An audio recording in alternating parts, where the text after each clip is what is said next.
Welcome to Florida Focus, a college football podcast. My name is Brandon. I'm a lifetime Seminole fan. And I'm Chris, and I'm an excited Gator fan. We are putting aside our differences as rivals to bring you the fantastic world of college football throughout the Sunshine State. And I know I'm not quite as excited as Chris this week because the SEC finally kicks off, right. And we will have plenty to talk about there. But let's go ahead and do a quick recap, Chris, of everything that happened during week 2. That's what we'll call it, quote unquote. Mm-hmm. And then we'll dive into some previews for the upcoming games. So, yeah, kind of a wild weekend. I guess we'll start off with Miami-Louisville. Right, yeah, and I'm glad you're doing the air quotes. Yeah. Because it's very confusing. Right. But we'll just go with week 2. Mm-hmm. And Miami, the question that a lot of people are asking, are they legit? Are they back? I don't know if this game solidifies them as back, but it was an impressive showing by the Hurricanes on the road, beating the Cardinals 47-34. And in a game where you want to see, okay, can they go on the road?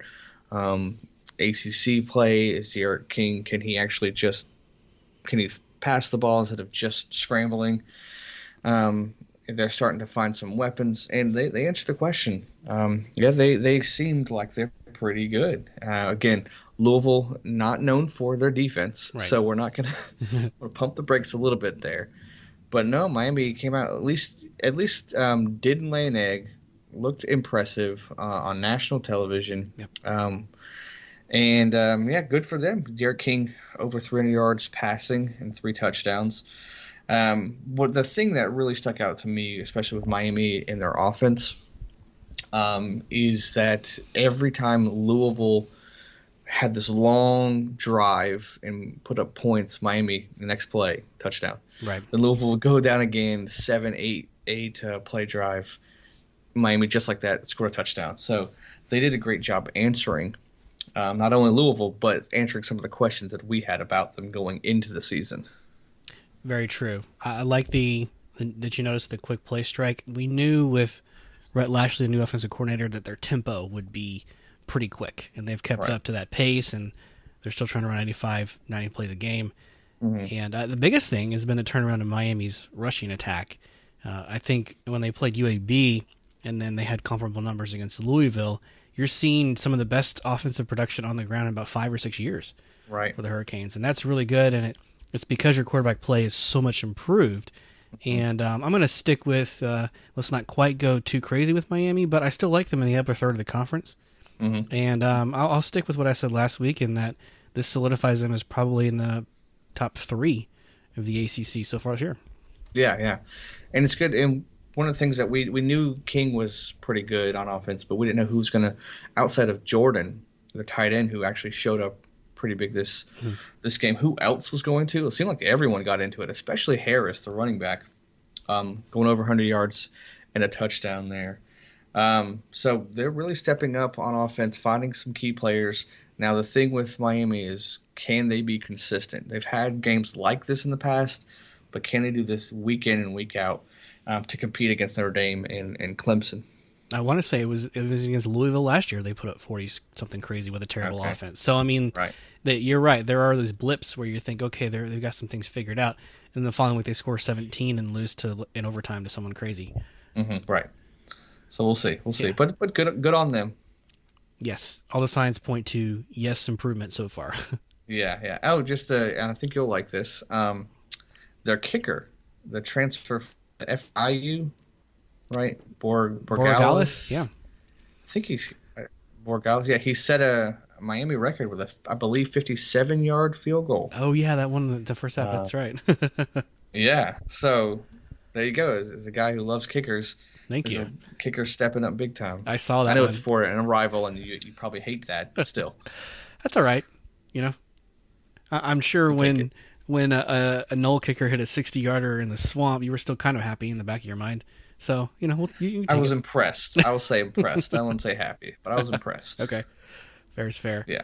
But yes, and Florida State obviously plays them next week. We'll talk about that later. But sets up in very interesting games, especially also given this week's news. But anyway, we'll defer on that for the time being. Yeah. Miami comfortable win. Another team with a comfortable win is staying the UCF Knights. Yeah. They go up to Atlanta. They rolled Georgia Tech pretty good. What would they end up with? 5 or 6 turnovers.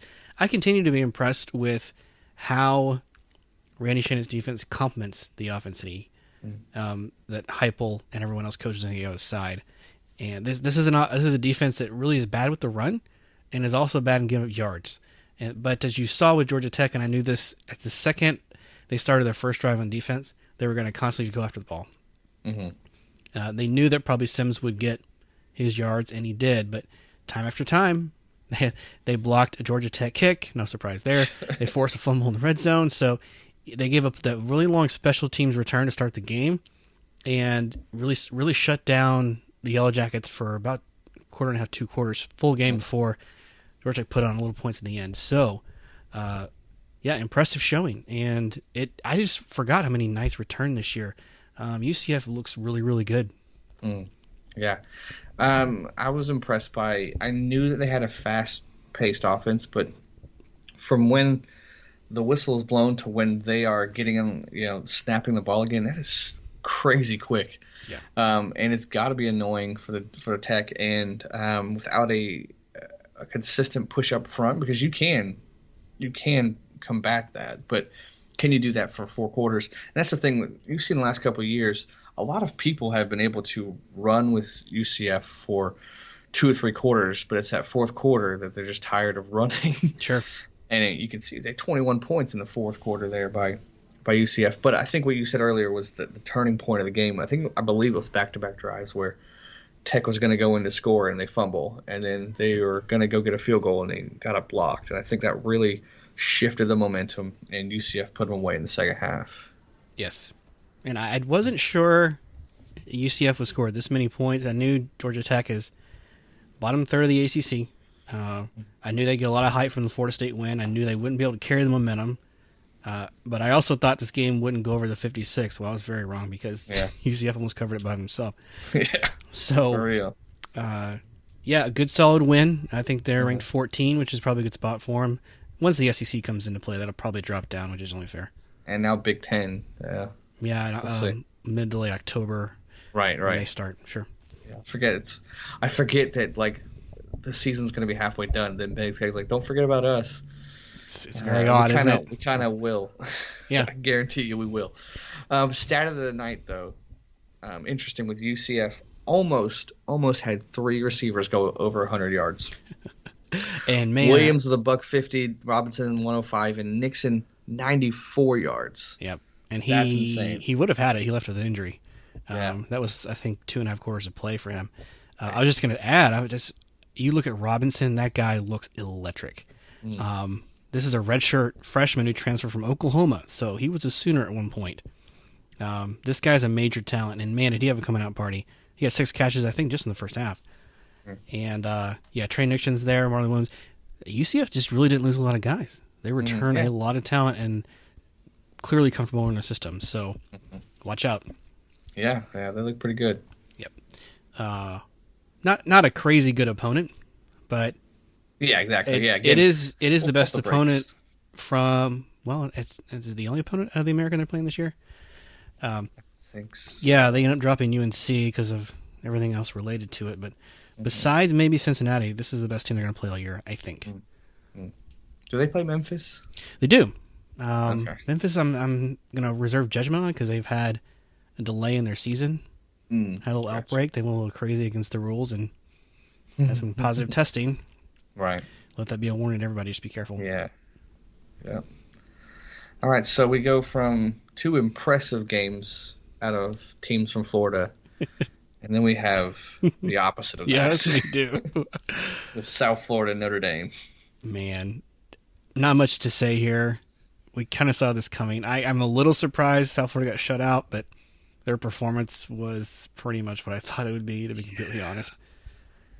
Yeah, one of the funniest things to me was USF's previous game they had against the Citadel. You've seen probably one of the worst punts ever by Citadel, and USF tried to top it this game with their punting, and it went for a touchdown. And then they were in a punt formation and they switched, tried to go for it on fourth down and didn't convert. Yeah, just a lot of not a good things going for the Bulls this game. Still trying to figure out the quarterback situation. Right. Still trying to lean on your returning stars like Ford. You think McLeod's the guy, but then you keep rotating in some other people. They're just trying to figure out who they are this year. Mm-hmm. And this is probably the toughest test that you were going to have. You were on the road at number 7 Notre Dame. So, right. And I'm trying to figure out, is Notre Dame this good? Because they looked impressive versus not impressive teams. And I'm like, is this fool's gold or are they legit? So yeah, you have to kind of gauge the competition, right? That's a very good question. Mm-hmm. I actually picked them to win the ACC this year. Mm. So, it's not crazy because they're going to have all their tough games at the end of the year. Right. Including Clemson, I think the UNC as well. And those teams are going to beat each other up, and there's going to be some kind of rematch amongst those three teams. Right. I would throw Miami in the mix there. I think Miami misses a couple of those teams. So if they keep their performance, time will tell, then they could be in that 3 or 4 team mix too. Gotcha. Yeah, I don't know if it's just me, but I hate them a little bit less now that they're actually in a conference. Don't get me wrong, I don't like Notre Dame, but my hatred for them has subsided just a little bit. What about you? Yeah, just a tad. I can get on board with it. I think it's going to resurface and go back to 100% next year when they're not in the ACC. Does that make sense? Right. Yeah, I got you. Like you teased us. That was not fair. Yeah, exactly. Yep. So, yeah, hard one for the Bulls, but their wins are going to be hard to come by, so it's a good thing they have one out of the way. Mm-hmm. And it's still a good gauge to see where your program is to play a tough team like that. So. Yeah. So it's only 3 games, but now this coming week, unless crazy things happen, and we actually have a lot of games this coming week, and a couple of intra-state games at the right terminology. Interstate, you know it. Yes. I know words. Yeah, the Florida Atlantic game was postponed. I don't know how to test, but and then speaking of the craziness, but anyway, let's get right to it, Chris. You got your season starting. You have going on the road to Ole Miss. Tell me your thoughts on that game. Man, it is game week for the Gators, and it is a great feeling.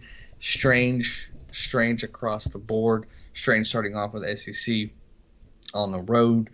And I don't know when the last time we started a season off with a true road game, because we've had a couple of neutral sites, and majority of them been at home. But I'm going to go back and look and see when's the last time we won a true road game to start. But yeah, we start off with Ole Miss. The Kiffin era starts there. We just can't shake this guy. We just can't get rid of him. It's a noon kickoff there. And Ole Miss is kind of middle lower pack of the West, probably middle lower pack of the whole SEC, and Florida's obviously right behind Bama and Georgia there.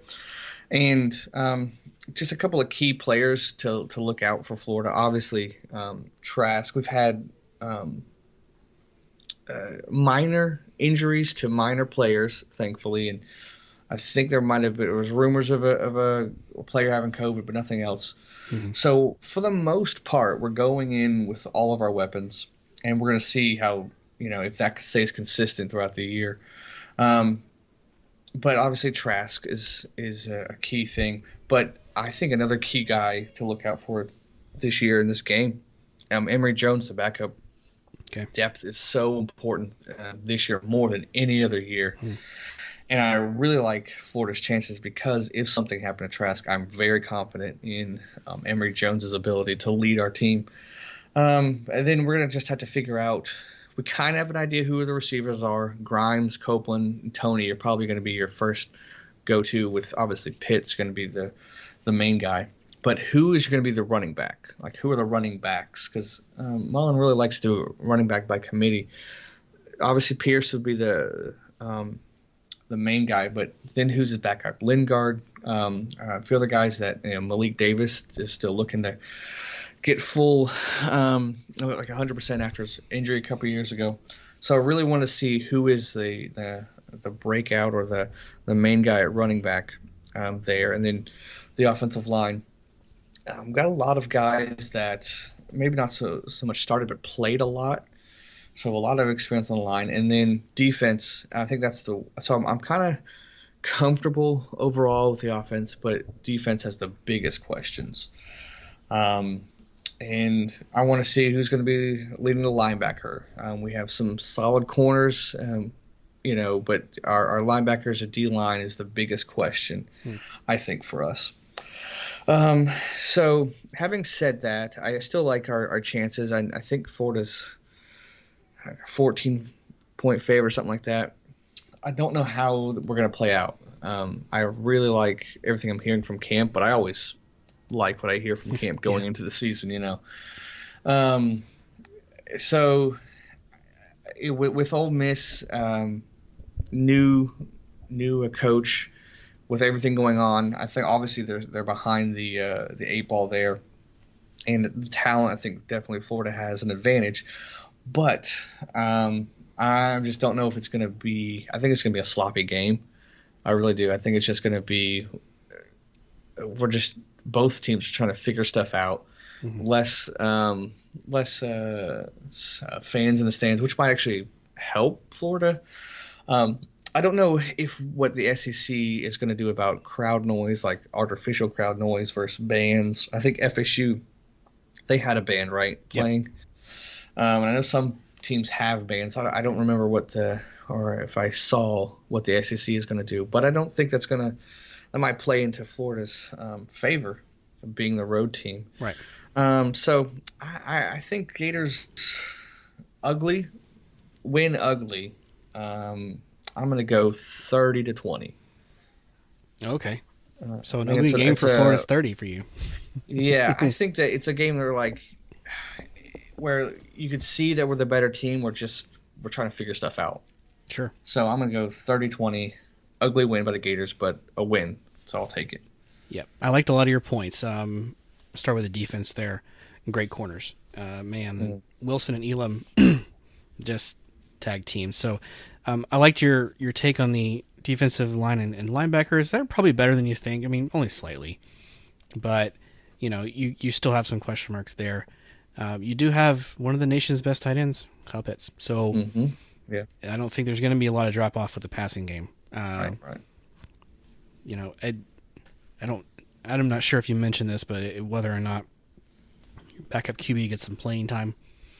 This is probably not a game to bust that out unless you have a pretty comfortable win. But by that I mean like coming in full time. I know Mullen likes to use him in a lot of packages, right? So you probably see him throughout the game. Is that kind of the way they like to utilize him? Right. Also with Florida, I mean, the first half and really even the first full game of the season, just like any other team, but seems like more than other squads. They're getting their feet underneath them. Last year they only beat Miami by 4, and they were clearly a 2-touchdown team better than by the end of the year. So, do what you can to mitigate the traveling, figuring out how crazy Kiffin's going to be. I mean, he has to get creative to stay competitive in this game. I think that's pretty clear. But I like the Gators to win here. I like them to cover the spread, actually. I think they win by 17. Okay. I'll say like 31-14, something like that. 31-14. I believe they have the talent and coaching to do that. I just think with everything going on, it might not be. I mean, I hope you're right, obviously, but we'll see. What we said with the linebackers and D-line, Grantham, he really likes to rotate in, so the guys that will be starting, they've had experience. All the names on the depth chart, I'm like, yeah, I know that guy. What really is gonna concern me is the nickel position. Okay. So I like Elam, I like Wilson, but who's going to be the third guy? Hill, Kimbrough, younger guys that I think are good. C.J. McWilliams, right now, the depth chart, he's in that spot. He was out last year with an ACL, but the year before that, he became a liability as our corner. Okay. When the corners above him were hurt. So I'm a little bit nervous with that. If we could find one more corner to lock up on the edge, I really like Marco Wilson being the star. Hmm. I think he can cover your tight ends and receivers. But so I'm not too nervous about our D line and linebackers and corners, is just because it's guys that have experience, but a lot of them haven't started. Will that make a difference? I don't know, but kind of curious to see. Sure. Mm-hmm. Yeah. I think Florida shouldn't have too much to worry about here. Yeah. And I was joking about how crazy Kiffin is. We all know he is, but yeah, Mullen takes his share of chances as well. Yeah. They're just kind of a little more timed and a little more purposeful. Mm-hmm. That's all. Right. I am surprised, knock on wood, that I haven't heard much from Kiffin. He hasn't chirped yet or tweeted out something yet, but it's early in the week. Yeah, give it time. So but I am surprised so far at this point we haven't heard anything from him. Sure, he's kind of laid low, which is not like him. Correct. Yeah, but we'll see. All right. So Gators on the road. Mm-hmm. For Florida State, they're playing a rival this week. Yeah. Going down to Miami. So obviously the biggest news here is Mike Norvell tests positive for COVID. He will not be traveling. He's been doing team meetings through Zoom. And this will be a very new, different thing. Just FYI, the head coach for this game will be our deputy head coach / tight ends coach, a guy named Jeff Thompson. Okay. Everyone thought Odo Haggins? Like, nope. New system. Yeah, that makes sense. Yeah. So it's going to be a very different feel if Florida State were to stay competitive in this one, which I think we will. Mm-hmm. There's going to be a lot of things we need to do. Number one, stay healthy through the whole game. We got the whole offensive line coming back. That should be a parade every single time that happens for Florida State at this point. But no one stayed out permanently against Georgia Tech. Everyone's back. And the offense can't do anything but go up in this situation, I don't think. You only scored 13 at home. You had 2 really good drives to start the game. Injuries, weather, don't know what it is. Everything just looked very different after that. Right. So maybe you figure some things out. You had a bye week. You have plenty of film to look at. Then you throw the wrench in that head coach is not coming. How do the players adapt to that? Mm-hmm. I really think this is the game, and we see Florida State do this every year, where they show up and they kind of, quote-unquote, make their money. I think this is the defense's chance to really shine. Their defensive line is unmatched, and they're going to have to be the strength and really make some plays. And this is clearly going to be the best if Florida State's healthy, I'll put the caveat here, healthy and plays hard, then this will be one of the top 2 defenses Miami will face the entire year. Okay. Pittsburgh might be another one. But the defensive line is one of the best in the country. So where was all of that against Georgia Tech? Not sure. Hard to say. The yardage was just gashing us. We weren't getting a lot of pressure at times when we should have. But these bigger games like this, Florida State seems to just turn up a notch. So let's just see if that's the case. Now, last year, this is a tough one to stomach at home. You lose to the Canes, who were just in a downslide when we played them. And it caused Lattire to get fired. 2018, you had a huge lead on these guys. Controversial call that didn't go Florida State's way. Then you lose by 1. It was just a constant thing. And then the last year Jimbo played Miami, they had a last-minute touchdown to take the win. So it's been a really tough stretch against the Canes for a while. Surprisingly, against teams that weren't as good as them a lot of those years. So it was really hard to look at why we come away with an L. So, it's pretty obvious James Blackman's probably not going to finish the year at QB, or you're going to see a lot of rotations going forward. There are some things he does really well and some other things he just hasn't progressed. Right. Hasn't progressed. Is that it? Progressed? He hasn't progressed? Yeah. Hasn't showed progression? One of those. We'll just say every word. Yeah. It's in there somewhere. He has progressive insurance. We'll just say everything. We'll cover it all. Exactly. But even when he doesn't show the progress you want, we've actually shown through the first week that we have some backs with Corbin and Webb. So there's some guys to at least catch it out of the backfield. So I'm impressed with all of that. But having seen what Miami has to offer and their offense just continues to click. Plus, we have to travel. I still think Miami wins this game. I'm going to take Miami by 7. Okay. So I don't think that covers the spread that they're looking at right now. But it's still gonna be tough for Florida State to score points because let's not forget Diaz still has really good defenses.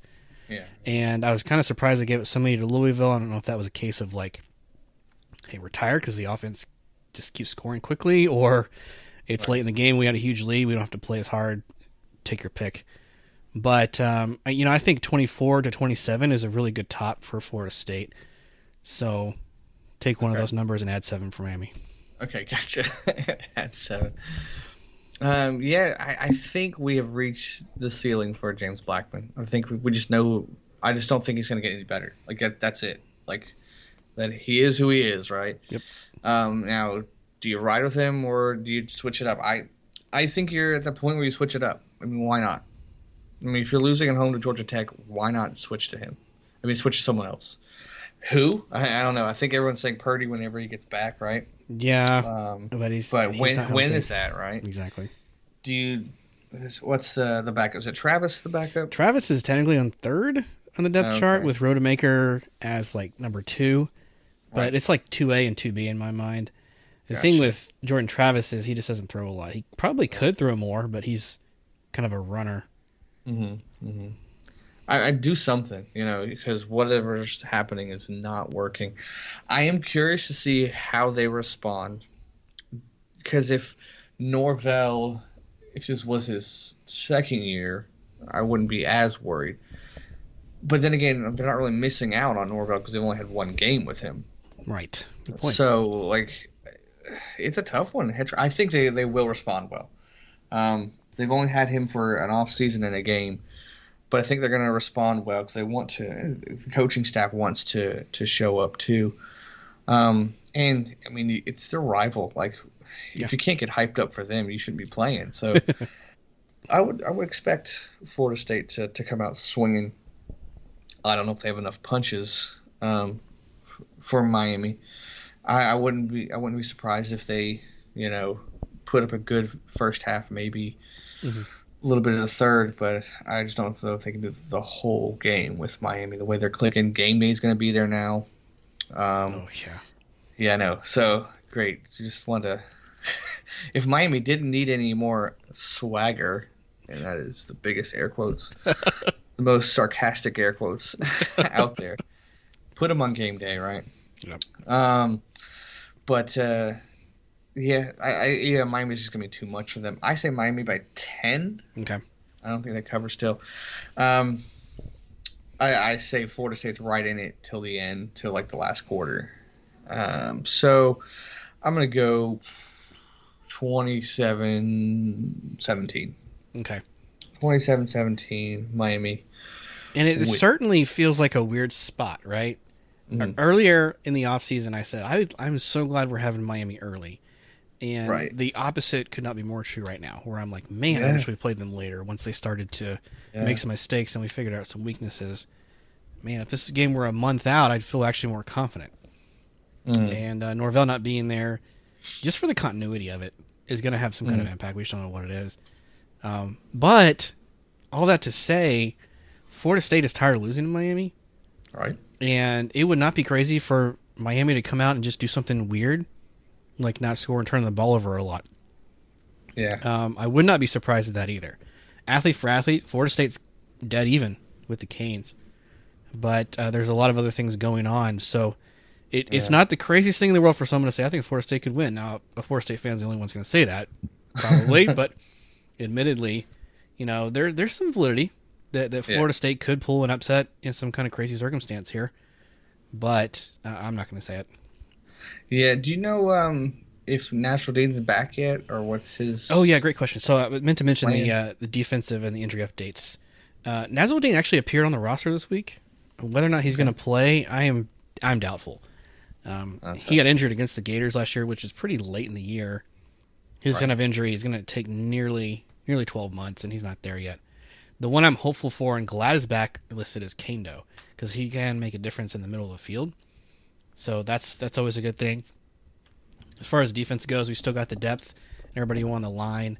So Kando's a big difference maker. Oh, man, if Hamza Nasruddin were to make an appearance, that would be huge. It would be kind of a surprise, almost like a trick play on defense, like the swinging gate and water boy, that kind of deal. Good reference. Good reference.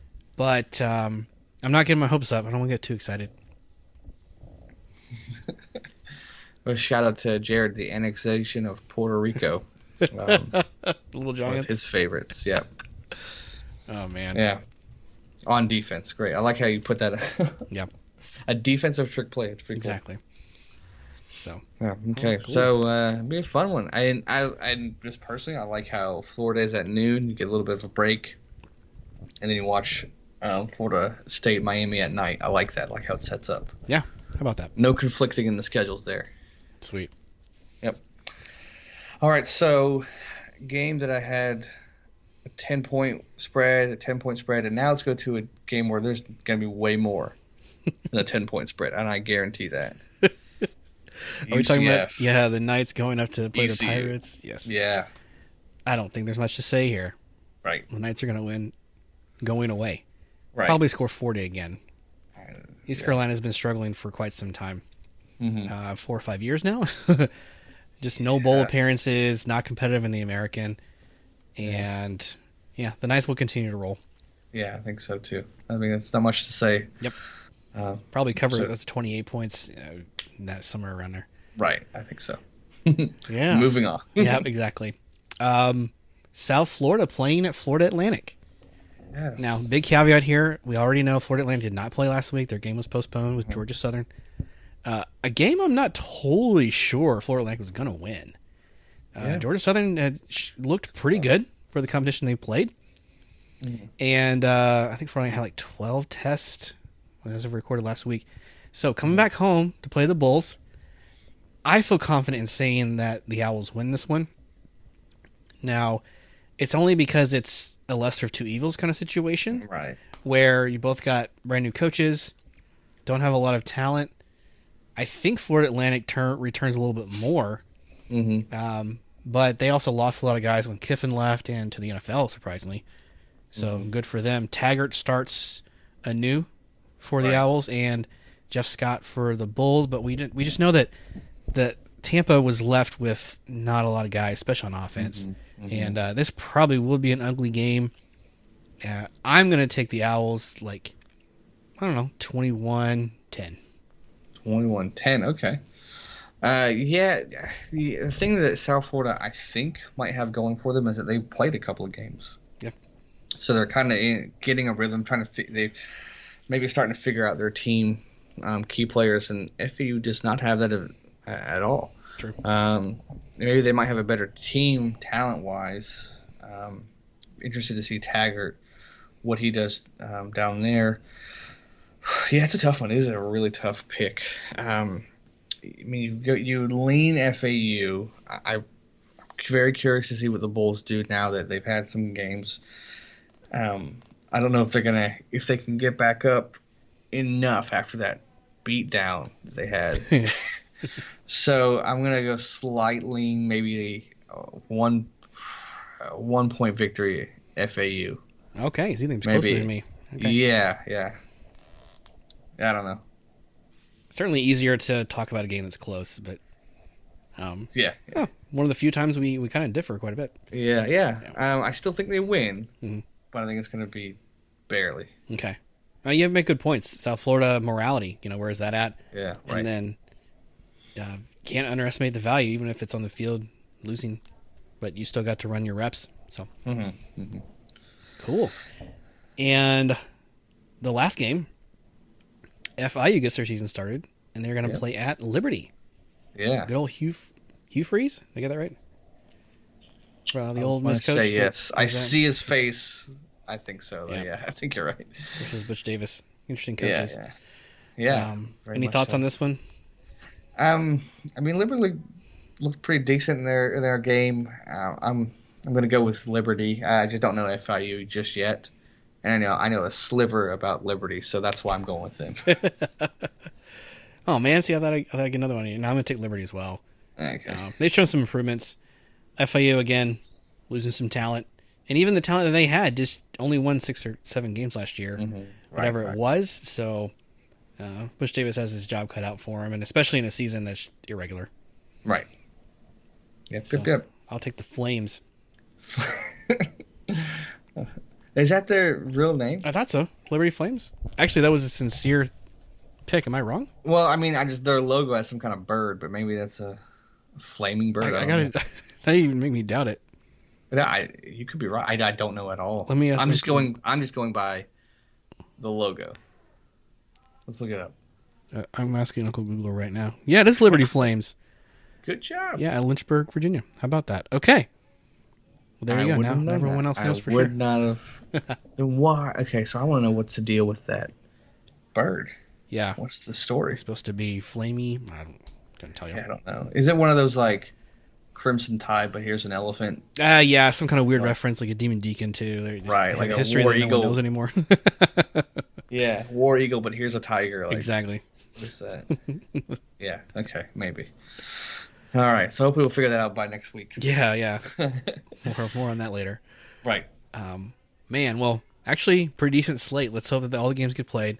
Everyone continues to stay safe. Obviously, Norvell and everything. You know, this is a pretty big indicator because he's the first major coach that I know of to have to sit it out, and I think other people will really start to take notice and take precautions. Yeah.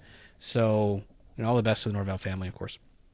Yeah, and I think a month ago, Tennessee had like a bunch of players who got, who came down with COVID, and they had to be sidelined. I'm like, at first I was like, "Whew, better them than us," and I was like, "Well, maybe if you're gonna get it, the off season was the best time to do it." That's what other people were saying, and I don't know if this is good or bad, but there are people who are like, "Let me just go get it on purpose so I can get it over with." Right. I don't think that's the best approach. Yeah, I mean the best is not have it at all. There's been plenty, like TCU's had outbreaks and stuff. What I was thinking is he's the first major head coach I know of. Right, yeah. And so it really spins one of the biggest dynamic names for sure. Yeah. Mm-hmm. Yep. So cool. All right, man. Well, cool. Full slate of games. Everybody's excited. Mm-hmm. How can the fans reach out to us if they have thoughts on their predictions for the weekend? You just got to get on your intranets and go to FloridaFocusPodcast.com. You work the Google on the internet machine? Yes, right, exactly. Yeah. Thank you. You with the references today, on fire. Email me what movie that references from the fans, and I'll give you a prize of some sort. Okay. But I'm not going to tell you. It's a good one. And then, yes, whatever podcast player of choice that you use, 5-star review. You know what? Give us a 1-star. Give me a 1-star and tell me why. I don't even want 5 stars anymore. I'm tired of them. Too many. But anything else you wanted to add, Chris, before we sign off for the night? We got a lot to do before this weekend ends.